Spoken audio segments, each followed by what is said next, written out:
Hey everyone, welcome back to Kristen's Epic Adventures. We're continuing our series today on the best thing about each class in the player's handbook. These are just my opinion videos and I want to hear about your opinion too. So make sure you subscribe to our channel, hit the notification bell so you know when new videos are posted. And if you found this content helpful, share it on your social media and give us a thumbs up so more friends can find us.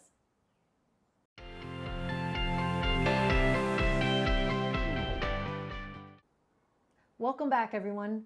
We're more than halfway through our series now. We're going over every class in the player's handbook, and I'm going over my favorite thing about each one. And today, we're talking about rangers. So rangers are kind of characters that specialize in hunting monsters that threaten civilization. They are very stealthy, kind of like rogues, but they also learn to track predators. They also harness nature's powers to cast spells in the same way that a druid might. So they're kind of like a combination of a few different classes together without having to multi-class. It's pretty neat. I've actually never played a ranger, but after making this video and doing the research to make it, I really want to. So let's go over some of the basic things that rangers get, and then I'm going to share with you my favorite thing about rangers.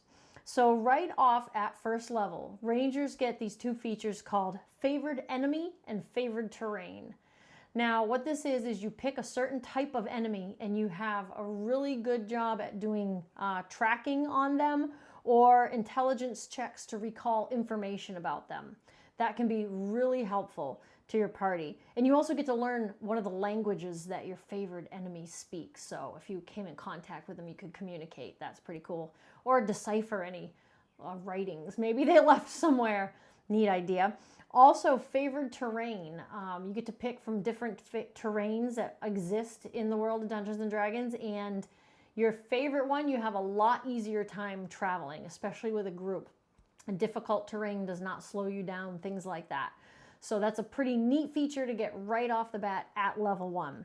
Now at level 2, right away rangers get, let's try that again. Now at level 2, rangers get to choose a fighting style and they get their spell casting. So they have a whole list of ranger spells in the back of the player's handbook that they can choose from. At 3rd level, a ranger gets to choose an archetype. Now, there's 2 different archetypes to choose from, Beastmaster and Hunter. And I'll tell you, after researching both, my favorite thing about Rangers is the Hunter archetype. So let's talk about why. Now, you may be familiar with Beastmaster if you are a Critical Role fan and watched Season 1. Laura was a ranger, and you may remember she had the Beastmaster and had Trinket as her animal companion. And don't get me wrong, the Beastmaster is a really cool feature to be able to have an animal companion like this that can help you fight and just do things, and you can command them to do all certain things. And if they happen to die, you can get another beast companion by just spending time with another beast, which is really neat. But after I read over all the options that the Hunter archetype allows, that became my favorite. So here's why. Hunter has all these different options to choose from at different levels. There are 3 options at 3rd level, 3 at 7th level, 2 options at 11th, and 3 at 15th. And you pick one of the options. Now this allows for so many different combinations that you can really customize your Hunter Ranger any way you want. You could make a Hunter Ranger many times and never make the same one if you pick different ones all the time. So let's talk about what some of those are. Now at 3rd level, you get to choose between Colossus Slayer, Giant Killer, and Horde Breaker. Now Colossus Slayer is if a creature has already taken some damage, you get to add another D8 to your damage roll. That's awesome. We actually use that all the time in our campaign right now. Giant Killer says that if you have a creature that's size large or bigger, remember we talked before in another video, I think, about sizes, how in D&D you have tiny, small, medium, large, there's gargantuan, all these different size classifications. So if a creature that's large or bigger within 5 feet attacks you, whether they hit or whether they miss, they can even miss, which is cool. You actually get to use your reaction to attack them. That's awesome. And Horde Breaker, if there are 2 creatures within 5 feet of each other, you can attack them both. I thought those were some really cool options. You get to just pick one, but already right at 3rd level, when you get to pick one, those are some great choices. Now, once you get up to 7th level, you have 3 more choices to pick from. Escape the Horde, Multi-Tack Defense, and Steel Will. Now, Escape the Horde is awesome. That gives foes that try to get you with an opportunity attack have disadvantage against you all the time. That's a really good thing because I think a lot of times in combat you want to try to move away from the fighting to protect yourself. If you aren't able to use an action or a bonus action to disengage, you're going to provoke an opportunity attack, but at least with this opportunity they get disadvantage. So that's pretty handy right there, I think. It kind of makes opportunity attacks a little more reasonable. I don't know, that's not even really the right word. That I think I might actually try to move away more often if I know that they're going to have disadvantage. I'll probably try to get away with it more often. Next one was multi-attack defense. This is really cool because a lot of you may notice a lot of these classes as they level up, some of them start to get multi-attacks. Well, the same goes for monsters or villains or whoever you're fighting. There are some creatures out there that can like bite and hit with their tail or their claws, this and that, knock you prone, do this. And they also have different reasons why they might get a chance to multi-attack on you.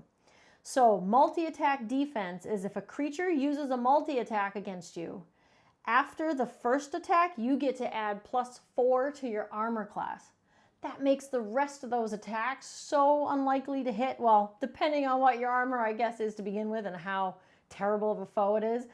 But I think that's a great feature to help defend against multi-attacks.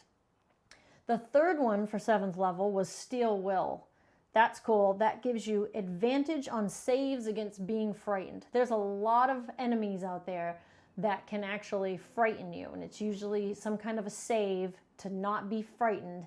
And sometimes it just happens, you don't roll well and you're frightened, and now you have to run away, you can't attack. At least this gives you advantage against being frightened, so that's cool. So the next step up, remember, was 11th level. There are 2 options available for the hunter at 11th level. You've got Volley and Whirlwind Attack. These are really neat. Check this out. With Volley, you can make ranged attacks against any number of creatures within 10 feet. Remember, you don't really want to be making ranged attacks against creatures right next to you 5 feet away. That would be at disadvantage. But most ranged weapons and ranged attacks, you have to be at least 10 feet. You can make a ranged attack against any number of creatures. So you say, okay, I'm going to attack, and I'm going to attack that one, and that one, and that one, and that one. All in one action. I thought that was so cool. And this isn't some like a level 20 thing or anything. It's just level 11. Now the counterpart to that, Whirlwind Attack, is make a melee attack against any number of creatures within 5 feet. I think this is one of the coolest things about the hunter archetype, making those multi-attacks. Any number of creatures. I don't know. I'm just blown away by that. I think it's so cool. Okay, 15th level is the last upgrade here. You get 3 more choices. Can someone do me a favor and do the math? I know there's a way to mathematically figure this out, but it's been a long time since I was in school and I don't remember how to do it. If you have 3 choices at level 3, 3 choices at level 7, 2 choices at level 11, and 3 choices at level 15, how many different combinations does that give you? I don't remember how to figure those things out in math class. I remember they taught it to us, but I don't remember how to do it. But I know you do. So can you put in the comments down below how many different combos this is? Okay, anyway, 15th level, you can choose from Evasion, Stand Against the Tide, and Uncanny Dodge. Here's what they do. Evasion, and the evasion is actually something that rogues also get, but I believe it may be a lower level. So this is pretty cool though. When you have to make some type of dex save to try to avoid some damage, most of the times those rules for that are, if you fail the save, you take the full damage, but if you can succeed on the save, you only have to take half. Well, what evasion does, now if you fail on the save, you only take half damage, and if you succeed on the save, you take 0, no damage at all. I think evasion is pretty cool. Okay, so another option is stand against the tide. And that is, this is really neat too. This also made me pick Hunter in addition to the one where you get to attack any number of creatures. If a creature misses a melee attack against you, you can use your reaction to force them to attack another creature of your choice with the same attack. So here's this creature in front of you, tries to hit you with a melee, they miss, you say, oh yeah? Attack your buddy that's standing right next to you, and they now have to do the same attack on their friend. I know not a lot of these enemies are actually all friends, but you know what I mean. The other foe, right? So you've got like multiple creatures attacking you. You can make them attack each other with this one. Thought that was awesome. Lastly, uncanny dodge. That's also another cool thing that rogues get. They're coming up in another video. Is you can just flat out use your reaction to take half damage.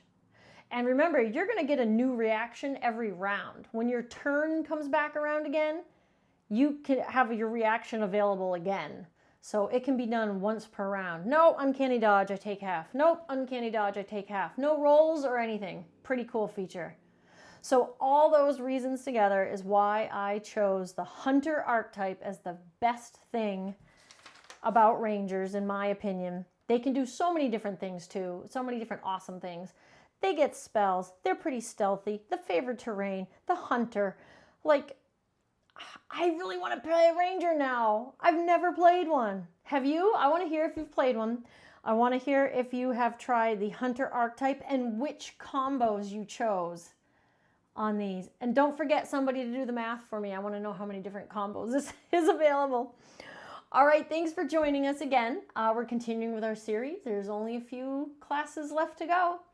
So make sure to not miss any. You subscribe to our channel.